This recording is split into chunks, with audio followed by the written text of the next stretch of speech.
Hello guys, welcome to my YouTube channel. My name is Harjeet Kaur. हम कर रहे हैं लूसेंट जीके के ऑब्जेक्टिव क्वेश्चंस, जिसमें हमारा ज्योग्राफी सब्जेक्ट चल रहा है और इसमें हम डिस्कस कर रहे थे इंडस्ट्री इन इंडिया से रिलेटेड क्वेश्चंस। तो इससे रिलेटेड पहले के 21 क्वेश्चंस हम ऑलरेडी डिस्कस कर चुके हैं। आज हम शुरू करेंगे क्वेश्चन नंबर 22 से। तो क्वेश्चन है, telephone cables are manufactured at. Telephone cables कहाँ पे बनाई जाती है? तो आंसर है आसनसोल। आसनसोल कहाँ पे है? ये है वेस्ट बंगाल में, राइट। नेक्स्ट है, the first ship manufactured at. पहला शिप कब बना था, कौन से ईयर में बना था? तो आंसर है 1960।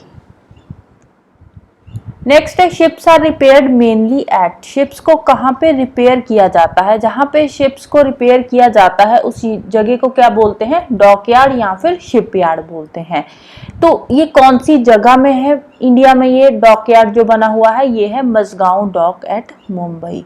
तो आंसर आ जाएगा ऑप्शन डी। नेक्स्ट है, the first industrial policy declaration laid stress on. जो पहली इंडस्ट्रियल पॉलिसी आई थी वो किस चीज पे मेनली फोकस कर रही थी? मिक्स्ड इकोनॉमी में। मिक्स्ड इकोनॉमी में क्या होता है? यहाँ पे सोशलिस्टिक और कैपिटलिस्टिक इकोनॉमी दोनों ही इसमें मिक्स होती है।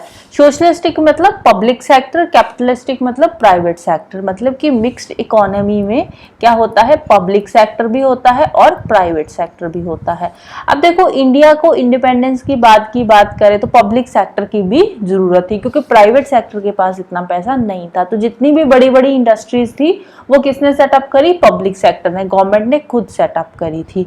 तो प्राइवेट सेक्टर, बाकी जो छोटी मोटी इतनी इंपॉर्टेंट इंडस्ट्रीज नहीं थी वो प्राइवेट सेक्टर को दे दी गई, राइट। तो धीरे धीरे अभी तो खैर सब कुछ प्राइवेटाइज किया जा रहा है, बट ये फर्स्ट इंडस्ट्रियल पॉलिसी की बात है, राइट। नेक्स्ट चलते हैं। Atomic energy is under. Atomic energy वाला जो डिपार्टमेंट है ये अभी भी पूरा का पूरा गवर्नमेंट के कंट्रोल के अंडर है। तो आंसर आ जाएगा option C, the responsibility of the government. Next है, antibiotics are produced in. Antibiotics कहाँ पे बनाई जाती है? ये बनती है ऋषिकेश में। फार्मास्यूटिकल इंडस्ट्री के लिए ऋषिकेश फेमस है। कहाँ पे पड़ता है ये? उत्तराखंड में। नेक्स्ट है, which of the following Indian ports lets to the import. कौन से पोर्ट में सबसे ज्यादा इंपोर्ट होता है? तो वो है मुंबई पोर्ट। नेक्स्ट है, मुंबई इज फेमस फॉर।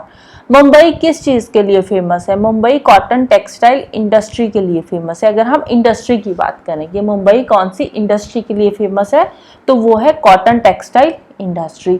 इसीलिए मुंबई को मैनचेस्टर ऑफ इंडिया भी बोला जाता है, क्योंकि वहां पे कॉटन टेक्सटाइल इंडस्ट्री बहुत ज्यादा है।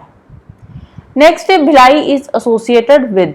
ये जो भिलाई है, भिलाई में कौन सी इंडस्ट्री है? यहाँ पे है आयरन एंड स्टील इंडस्ट्री। तो आंसर आएगा ऑप्शन सी। नेक्स्ट है, छोटा Nagpur plateau is the centre of industries because. अब ये जो छोटा नागपुर प्लेट्यू वाला एरिया है ना, यहाँ पे बहुत सारी इंडस्ट्रीज है। क्यों इंडस्ट्री यहाँ पे ज्यादा लगाई जाती है?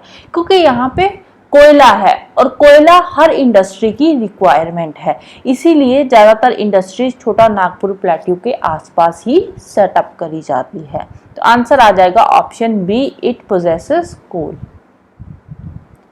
नेक्स्ट है, Tata iron and steel company is located in. Tata iron and steel company कहाँ पे है? ये है जमशेदपुर में। जमशेदपुर कहाँ पे है? ये है झारखंड में, राइट। जमशेदपुर झारखंड में है और यहाँ पे है Tata iron and steel company.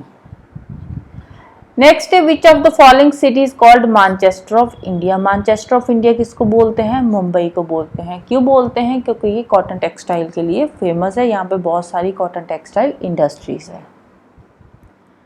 Next है, Salem steel plant is located in. Salem steel plant कौन सी स्टेट में है? तो ये है तमिलनाडु में। तो आंसर आएगा ऑप्शन बी। ये 2-3 बार रिपीट हो चुका है ये क्वेश्चन। नेक्स्ट है, which of the following is not a sea port. तो ये जो हुबली है, हुबली सी पोर्ट नहीं है। हुबली कहाँ पे पड़ता है? ये कर्नाटका में पड़ता है। तो ये सी पोर्ट नहीं है, ये रिवर के ऊपर बना हुआ है पोर्ट। नेक्स्ट चलते हैं, Tuticorin port is located in the state of. Tuticorin port कौन सी स्टेट में है? तो ये है तमिलनाडु स्टेट में। ये रही इसकी लोकेशन तुतिकोरिन पोर्ट की। नेक्स्ट है, earth station for satellite communication is located eight. Satellite communication के लिए जो अर्थ स्टेशन है वो कहाँ पे है? वो है अरवी में। अरवी कहाँ पे है? पूना से 80 किलोमीटर नॉर्थ में एक जगह पड़ती है जिसका नाम है अरवी, एक गांव सा है, तो वहां पे जो सैटेलाइट कम्युनिकेशन का काम वहीं से किया जाता है। नेक्स्ट है national remote sensing agency is, national remote sensing agency कहाँ पे है, ये है हैदराबाद में, तो आंसर आएगा ऑप्शन ए। नेक्स्ट है match list 1 with list 2। List 1 में फर्स्ट क्या है, विक्रम साराभाई स्पेस सेंटर, ये कहाँ पे है विक्रम साराभाई स्पेस सेंटर, तो ये है थुम्बा में। SHAR सेंटर, SHAR सेंटर क्या है, Satish Dhawan space centre, Satish Dhawan space centre कहाँ पे है, ये है श्रीहरिकोटा में। अब ये वाले जो क्वेश्चंस है ना, ये इंडिविजुअली भी पूछे जा सकते हैं कि विक्रम साराभाई स्पेस सेंटर कौन सी जगह में है, या सतीश धवन स्पेस सेंटर ये कहाँ पे है, इसरो कहाँ पे है, तो ये इंडिविजुअली भी आ सकते हैं, मैचिंग में भी आ सकते हैं, राइट। नेक्स्ट है स्पेस एप्लीकेशन सेंटर, ये कहाँ पे है, ये है अहमदाबाद में। इसरो सैटेलाइट सेंटर, इसरो क्या है, इंडियन स्पेस रिसर्च ऑर्गेनाइजेशन, ये है बेंगलोर में। नेक्स्ट है the satellite trekking and ranging station is located in, satellite trekking and ranging station ये कहाँ पे है, ये है कवलूर में। कवलूर कहाँ पे है, तमिलनाडु में। Next, into how many pin code zones is the country divided, India कितने पिन कोड जोन्स में डिवाइडेड है, तो टोटल 9 जोन्स में डिवाइडेड है। पिन का मतलब क्या होता है, पोस्टल इंडेक्स नंबर। नेक्स्ट है the headquarter of western railway is located at, western railway का हेडक्वार्टर कहाँ पे है, ये है चर्च गेट में। चर्च गेट कहाँ पे है, मुंबई में। चर्च गेट मुंबई में है वेस्टर्न रेलवे का हेडक्वार्टर। नेक्स्ट है the first railway in India rain between, जो फर्स्ट रेलवे थी वो इंडिया में कौन से 2 सिटीज के बीच में चली सी थी, तो ये है मुंबई एंड थाने के बीच में, right. So this is all about today. जाने से पहले वीडियो को लाइक कर देना, शेयर कर देना और चैनल को सब्सक्राइब कर लेना। Thank you, bye bye and have a nice day.